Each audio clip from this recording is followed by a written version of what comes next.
पास अपनी बात तक नहीं रख सकते थे। यहाँ तक हमारे कहीं ऐसे एसपीओ के साथ हुआ है कि जिनको डिसएंगेज ही कर दिया गया।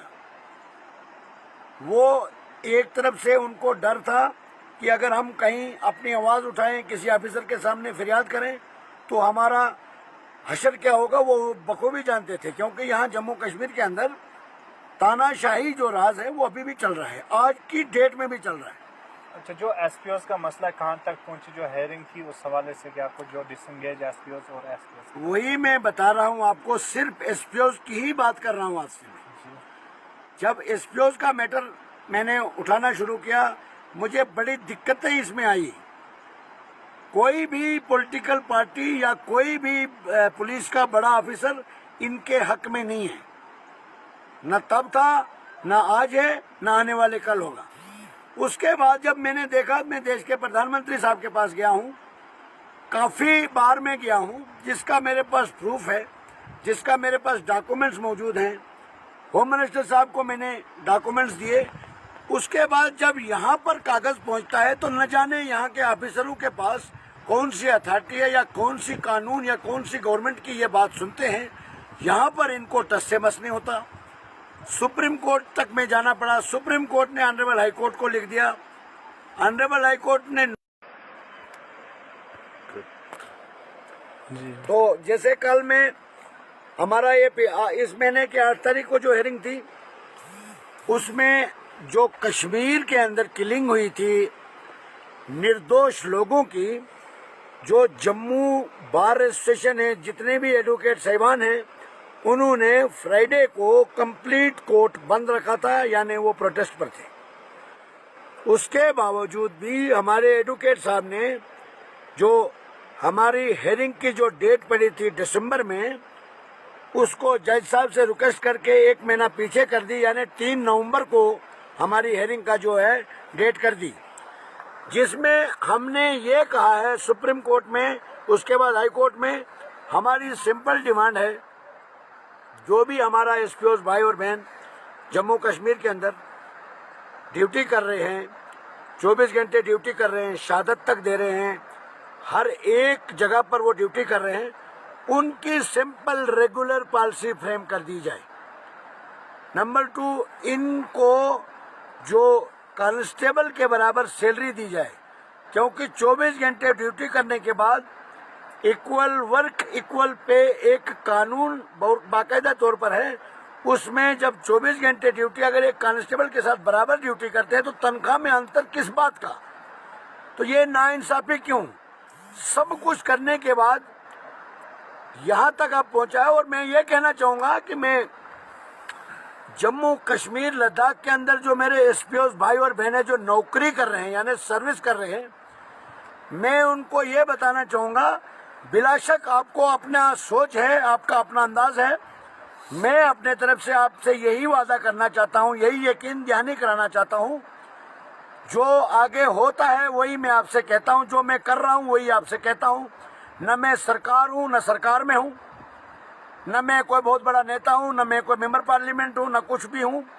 एक हिंदुस्तानी शहरी, सिंपल हिंदुस्तानी शहरी होने के नाते, जो आइन हिंद ने हमें जमहूरियत दी है बोलने की, आवाज़ को उठाने की, उसी का इस्तेमाल करते हुए मैंने इन एसपीओस की आवाज़ को पूरे देश में पहुंचाया, हिंदुस्तान के प्रधानमंत्री तक पहुंचाया, हिंदुस्तान के सबसे बड़ी अदालत तक पहुंचाया, सुप्रीम कोर्ट तक पहुंचाया। अब मेरा ये, मैंने 23 तारीख को देश के प्रधानमंत्री साहब को एक मेमोरेंडम दिया था, जिसमें मैंने एसपीओस के बारे में गुहार लगाई थी कि जम्मू कश्मीर लद्दाख के एसपीओस के साथ नाइंसाफी जारी है। मैं धन्यवाद करना चाहूँगा देश के प्रधानमंत्री साहब का। 23 तारीख को मैंने मेमोरेंडम दिया, 27 तारीख का उसका रिप्लाई आ गया, वो सीधा चीफ सेक्रेटरी के पास चला गया है। अब मुझे नहीं लगता है कि जम्मू कश्मीर लद्दाख के एसपीओस भाइयों और बहनों को मजीद कोई परेशान कर सकता है।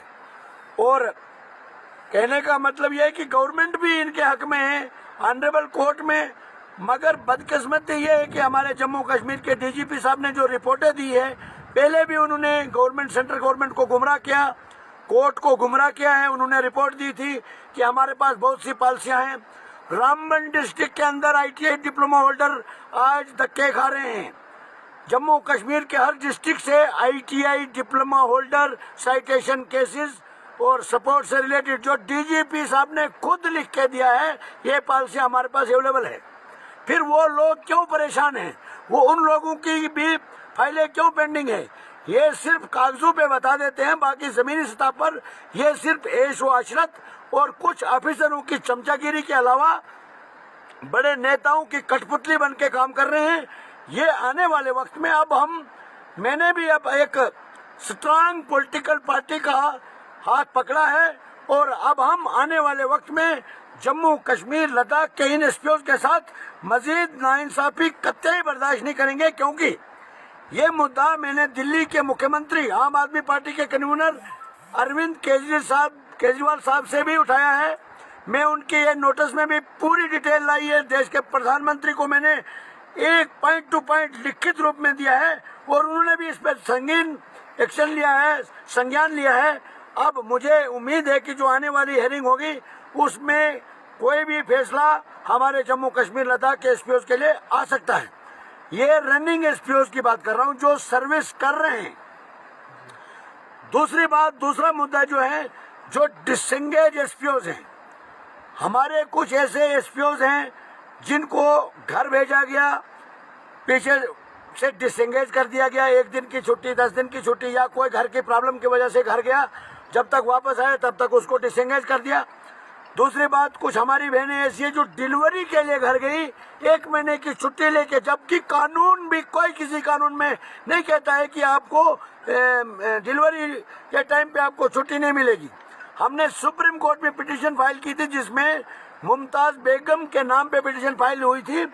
उसको डिपार्टमेंट ने छुट्टी पर भेजा और वो 1 महीने के बाद जब वापस आई डिलीवरी के बाद, उसको वहां पर गेट के अंदर भी नहीं जाने दिया, उसको बोला आपको यहाँ से छुट्टी कर दी गई है।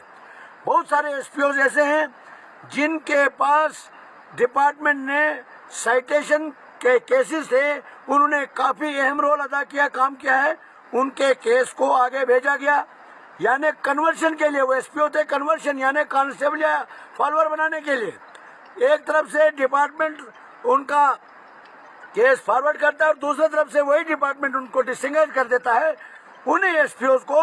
और रिटायर्ड किए गए एसपीओ जो अभी कुछ महीने पहले रिटायर्ड किए गए, यानी 60 साल सर्विस करने के बाद एसपीओ को रिटायर कर दिया गया, सिंपल रिटायरमेंट करके घर भेज दिया। ये बड़े दुख से कहना पड़ता है कि डीजी साहब को कौन सी परेशानी है, वो इन लोगों के साथ क्यों विश्वासघात कर रहे हैं। मैं कहता हूं कि शर्म आनी चाहिए, हमें शर्म आती है। मैं अपने आप में एक शर्मिंदगी महसूस करता हूं। इस जम्मू कश्मीर की गवर्नमेंट की जो पॉलिसी है उसको मैं कंडम करता हूं, कड़े अल्फाजों में मजम्मत करता हूं, क्योंकि जो 60 साल तक हमारी रक्षा करता है, 60 साल की एज तक हमारे जम्मू कश्मीर की हिफाजत के लिए 24 घंटे ड्यूटी देकर, जब 60 साल सर्विस होती है उसको रिटायर करके आप घर भेज देते हो। ये कौन सी कानून है? विदाउट रिटायरमेंट बेनिफिट उसको घर भेज देते हो। हमने सुप्रीम कोर्ट से गुहार लगाई है कि उनको रिटायरमेंट बेनिफिट यानी कम से कम अमाउंट उसको फिक्स करके 10 लाख 5 लाख जो भी अमाउंट फिक्स करता है ऑनरेबल हाई कोर्ट या सुप्रीम कोर्ट, वो उनको दिया जाए। उसके बाद जो वीडीसी एसपीओज हैं जम्मू कश्मीर, जम्मू ब्राउंस में हमारे काफी वीडीसी एसपीओज हैं जिनको आज तक तनख्वाह नहीं दी गई है। ये मैं गौर से कहना चाहता हूं और आपके माध्यम से देश के प्रधानमंत्री के पास जो मैंने मेमोरेंडम दिया है, जम्मू कश्मीर के गवर्नर साहब तक ये बात पहुंचाना चाहता हूं, क्योंकि जम्मू कश्मीर के एलजी साहब को कुछ सड़क छाप लीडर गुमराह कर रहे हैं, उनको गलत स्टेटमेंट दे रहे हैं, गलत रास्ते पर ले जा रहे हैं। ये मैं कहना चाहता हूं कि जम्मू ब्राउंस के अंदर जो भी वीडीसी के एसपीओज हैं, चंद एसपीओज को तनख्वाह मिलती है और उनको हिरास किया जा रहा है कि आप अपनी सैलरी जो है, बाकी 5 मेंबर जो हैं आपके अलावा यानी 8 मेंबरी कमेटी जो है, 3 एसपीओज को सैलरी मिलती है, वो भी कुछ एसपीओज को मिलती है। मैंने ये सुप्रीम कोर्ट में गुहार लगाई और देश के प्रधानमंत्री को मेमोरेंडम दिया है कि तमाम जितने भी जम्मू ब्राउंस में वीडीसी के एसपीओज हैं उनकी सैलरी तुरंत उनको रिलीज पॉलिसी बनाई जाए और उनको तनख्वाह दी जाए। और जो बाकी एसपीओज हैं वीडीसी के, जिनको सैलरी बिल्कुल नहीं मिलती है, उनको भी दी जाए। और मेम्बरान जो हैं, वीडीसी मेम्बरान, गवर्नमेंट के पास क्यों कमी है, कहां पर कमी है? वो वीडीसी मेम्बरान को सैलरी नहीं दे सकते क्या? वो उन्हीं एसपीओ से काट के उनको देना चाहते हैं। वो भी किन एसपीओ से? जो चंद एसपीओ जम्मू प्रोविंस के अंदर थोड़ी सी तनख्वाह लेते हैं। अब वही तनख्वाह उनको बांटने के लिए कहा जाता है। हमने प्राइम मिनिस्टर साहब से, सुप्रीम कोर्ट से यही गुहार लगाई थी। ये 3 मुद्दे हमारे सुप्रीम कोर्ट में गए थे और सुप्रीम कोर्ट ने 1 अक्टूबर को जो हेयरिंग थी वहां से इस केस को फॉरवर्ड कर दिया ऑनरेबल हाई कोर्ट में। अब हमारी आज प्रोसेस चल रहा है।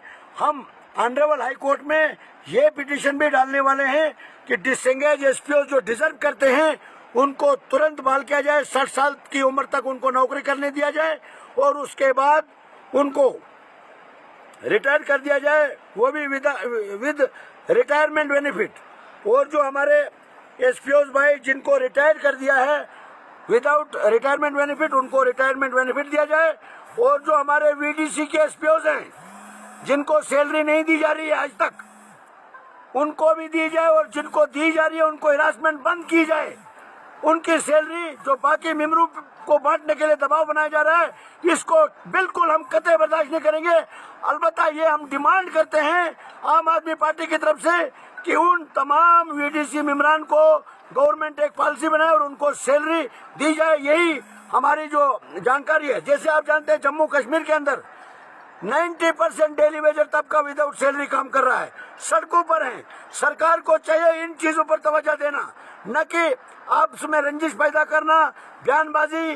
अब बहुत होगी बयानबाजी। अब जम्मू कश्मीर के लोग समझदार हो चुके हैं। जम्मू कश्मीर के लोग अपने आप को लावारिस समझते हैं। जम्मू कश्मीर की मजबूरी है, जब तक इलेक्शन नहीं होता यहाँ पर लोगों को इंसाफ नहीं मिल सकता है। और जम्मू कश्मीर की जनता बदलाव चाहती है। बदलाव के लिए सबसे बेहतर अल्टरनेट आम आदमी पार्टी से बढ़कर कोई पार्टी नहीं है। क्योंकि आम आदमी पार्टी अगर दिल्ली में बिजली फ्री दे सकती है तो जम्मू कश्मीर में क्यों नहीं? जम्मू कश्मीर के अंदर हमारी बिजली बनती है और बाहर बेची जाती है। दिल्ली में जो बहुत सारी स्कीमें हैं जो हमारी सरकार वहां पर मुहैया कर रही है गरीब जनता को, वो हम जम्मू कश्मीर के अंदर लागू करना चाहेंगे और लागू करेंगे। इसलिए मैं तमाम जनता से अपील करना चाहूंगा कि वो आम आदमी पार्टी के साथ जुड़े और अपने हक और हकूक के लिए लड़े। और आम आदमी पार्टी का दामन थाम के हम सब मिलके यहाँ के लोगों के, जम्मू कश्मीर की जनता के लिए लड़ेंगे। जिस तरीके से आपने जो है हालिया में पीर पंचाल का भी दौरा किया और अलग अलग जिलों का दौरा कर रहे हैं और खासतौर से आम आदमी का प्रचार कर रहे हैं, किस तरीके से लोगों की तरफ से आपको सहयोग मिल रहा है और आने वाले वक्त में क्या कुछ लग रहा है कि आम आदमी पार्टी कितनी मजबूत है?